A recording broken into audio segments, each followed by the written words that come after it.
Tapi kita tahu bahawa memang ada dalam kalangan orang-orang Melayu dan orang-orang di Nusantara, di Asia Tenggara ini yang memang menjadi guru dan juga ulama besar. Malah mereka tinggal di Masjidil Haram, di Mekah, di Madinah, di Timur Tengah, dan tidak sedikit daripada kalangan mereka yang mengajar di Masjidil Haram.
Salam Nusantara adalah sebuah dokumentari bersiri yang diusahakan untuk meninjau perkembangan sejarah dan peradaban Islam di Sarawak.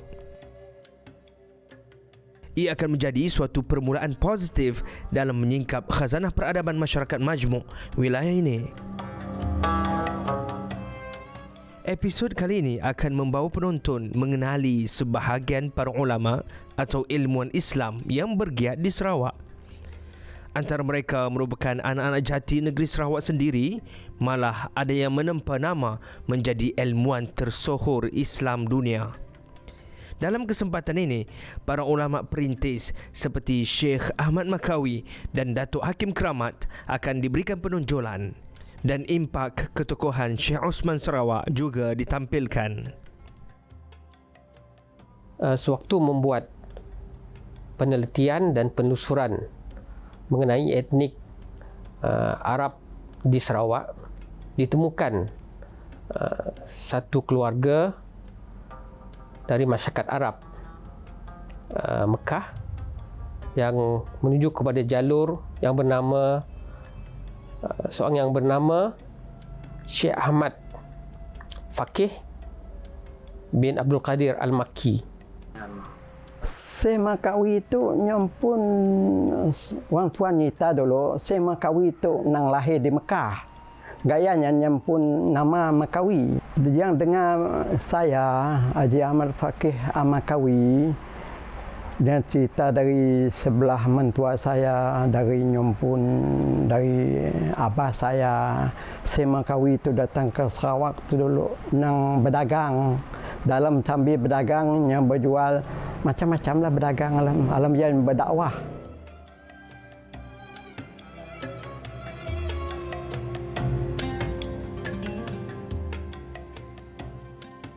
Setakat yang didapati antara tulisan terawal mengenai Syekh Ahmad Makawi ialah di dalam satu buku yang diterbitkan oleh Mesti Kebangsaan Malaysia yang bertajuk Islam dan Peranan Ulama-Ulama Sarawak, ditulis oleh Ustaz Muhammad bin Mat Daud, ada menyentuh tentang Syekh Ahmad Makawi yang merupakan seorang yang menghantar seorang tokoh yang terkenal di negeri Sarawak yang bernama Datuk Hakim Keramat.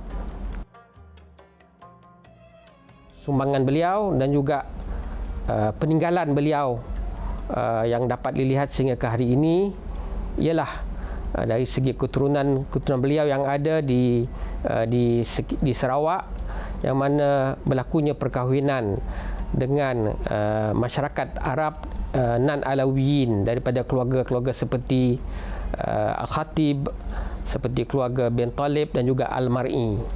Dan selain daripada itu, tulisan-tulisan beliau yang masih lagi ada disimpan oleh waris-waris beliau berkaitan dengan aspek fikah, aspek amalan, tasawuf, ratib-ratib dan sebagainya, yang menjadi sebahagian daripada warisan yang sangat berharga kepada kita di negeri Sarawak.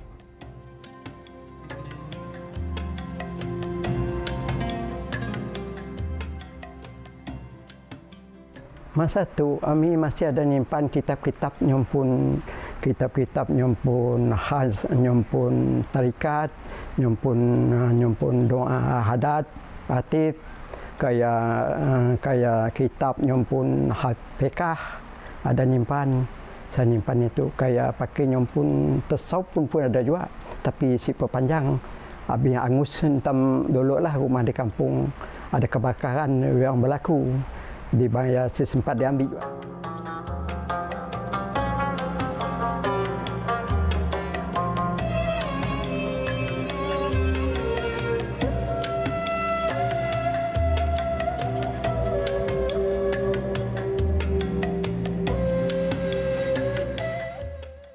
Antara peranan awal yang penting yang dimainkan oleh Syekh Ahmad Makawi ialah beliau menghantar beberapa orang Islam daripada Sarawak ke Mekah untuk tujuan mengerjakan haji dan juga dalam masa sama untuk menuntut ilmu di sana. Di antaranya seperti apabila beliau menghantar Datuk Hakim Keramat ke Mekah pada usia lebih kurang belasan tahun, menunaikan haji dan seterusnya, menuntut ilmu pengetahuan, yang mana selepas itu Datuk Hakim Keramat menjadi salah seorang tokoh yang penting di dalam perkembangan Islam di Sarawak, yang mana beliau telah menghantar ramai lagi generasi-generasi yang kemudian, termasuk juga anak angkat beliau yang akhirnya menjadi tokoh yang terkenal yang mengajar di Masjidil Haram, iaitu Syekh Haji Osman Abdul Wahab As-Sarawaki. Datuk Hakim Keramat ataupun namanya Datuk Hakim Abdul Rahman bin Ibrahim merupakan satu tokoh atau satu watak yang cukup penting dalam membangun kapasiti masyarakat Muslim di Sarawak. Kita boleh katakan beliau adalah antara orang yang bertanggungjawab merekrut anak-anak yang berpotensi ni, anak-anak orang Islam yang berpotensi, kemudian dihantar ke Mekah menunaikan haji dan menyambung pengajian. Syekh Osman Abdul Wahab yang kita boleh katakan sebagai anak susuannya, kerana isterinya Fatimah menyusukan Syekh Osman ketika kecil. Jadi boleh kita katakan Syekh Osman ini anak susuannya, dibawa, diasuh, dididik sehingga mendapat kemahiran-kemahiran tertentu. Mendidik Syekh Osman sendiri dengan ilmu-ilmu asas keagamaan sampai dilihat Syekh Osman itu mampu, kemudian dihantar ke Mekah bersama dengan anak-anak beliau. Jadi di sini kita akan dapat lihat bagaimana peranan Datuk Hakim Keramat ataupun Datuk Hakim Abdul Rahman bin Ibrahim yang kita sebutkan tadi begitu strategik dari sudut merekrut dan memastikan supaya anak-anak Muslim di Sarawak itu mendapat pendidikan yang wajar, dan kita dapat melihat betapa besarnya pengorbanan dan juga jasa beliau sehingga Syekh Osman mampu menjadi salah seorang daripada guru dalam kalangan orang-orang Melayu di Masjidil Haram.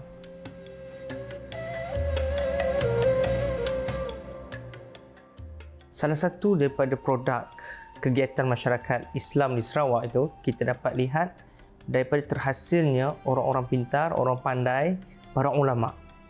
Dan di Sarawak kita kenal seorang ulama besar kelahiran negeri Sarawak yang bernama Syekh Haji Osman Abdul Wahab. Menariknya, Syekh Haji Osman Abdul Wahab ini bukan orang yang biasa-biasa. Beliau ini seorang ulama yang lahir dari negeri Sarawak, kemudian mencipta sejarah dan juga mencipta nama yang besar sebagai salah seorang daripada guru yang mengajar di dalam Masjidil Haram pada ketika era awal abad ke-20. Jadi Syekh Osman Sarawak ini barangkali kita mungkin dalam kalangan rakyat Malaysia, malah orang Sarawak sendiri pun barangkali tidak begitu mengenal siapa Syekh Osman. Tapi kita tahu bahawa memang ada dalam kalangan orang-orang Melayu dan orang-orang di Nusantara, di Asia Tenggara ini yang memang menjadi guru dan juga ulama besar. Malah mereka tinggal di Masjidil Haram, di Mekah, di Madinah, di Timur Tengah, dan tidak sedikit daripada kalangan mereka yang mengajar di Masjidil Haram. Dan waktu itu Masjidil Haram bukan hanya tempat orang menunaikan haji, tapi dia juga jadi tempat orang menumpukan perhatian di sana dan belajar ilmu-ilmu keagamaan. Khasnya pada awal abad ke-20 Masihi dan hujung abad ke-19 sebenarnya sehingga awal abad ke-20. Lebih spesifik kita boleh katakan sebelum meletusnya Perang Dunia yang Pertama.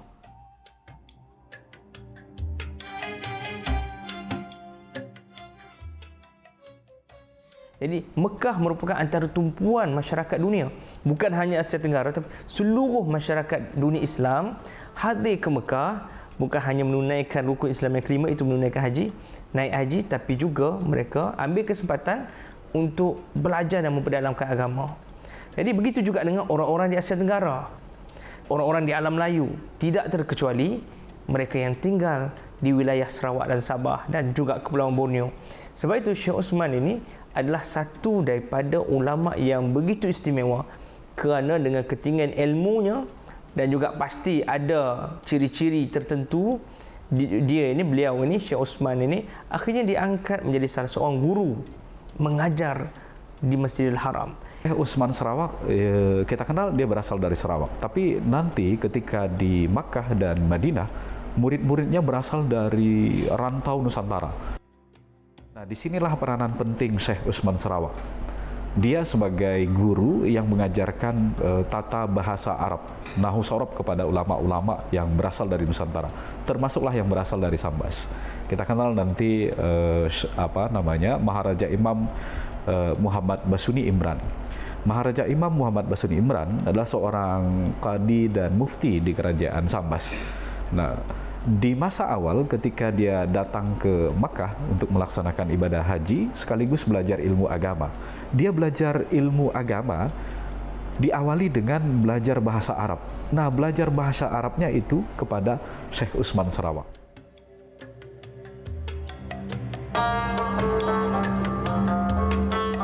Ta'al Basuni Imran.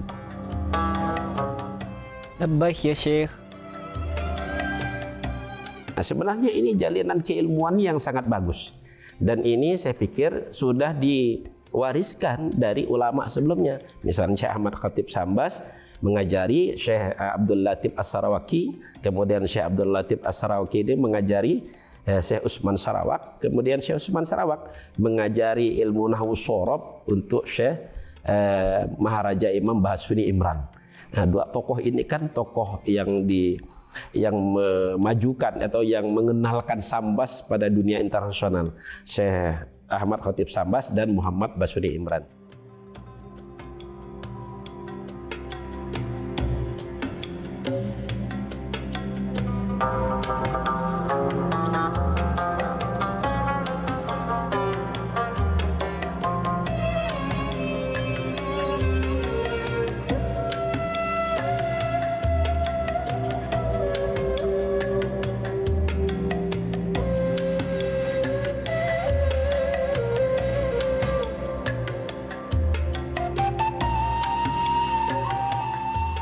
Kemudian pada masa generasi Syekh Haji Muhammad Basuni Imran beserta kawan-kawannya itu juga sekolah di Kairo, kembali ke Sambas, membuat sistem organisasi pemerintahan secara Islami itu mulai dari yang tertinggi organisasi keagamaan itu mulai dari Maharaja Imam itu Menteri Agama. Sekarang ada Maharaja Imam, Imam Maharaja, baru Imam, Khatib sampai ke penghulu. Jadi struktur keagamaan di Sambas itu sangat terorganisir.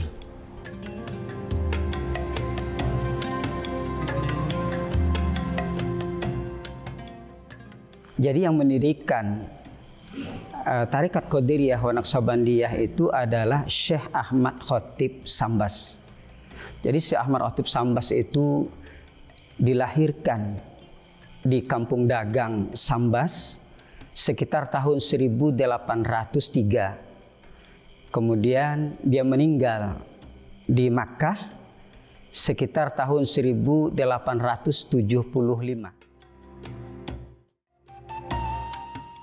Jadi murid dari Syekh Ahmad Khatib Sambas itu banyak. Baik yang bisa kita lacak atau kita ketahui, mungkin banyak yang tidak kita ketahui. Di antaranya muridnya yang meneruskan ajaran Syekh Ahmad Khatib Sambas itu setelah Ahmad Khatib Sambas itu meninggal adalah Syekh Abdul Karim Al-Bantani. Kemudian yang menyebarkan di sana dan meninggal pun di sana, yaitu di Makkah. Nah, itu salah satu murid Syekh Abdul Karim Al-Bantani yang ada di Sarawak, Malaysia, yaitu Syekh Osman.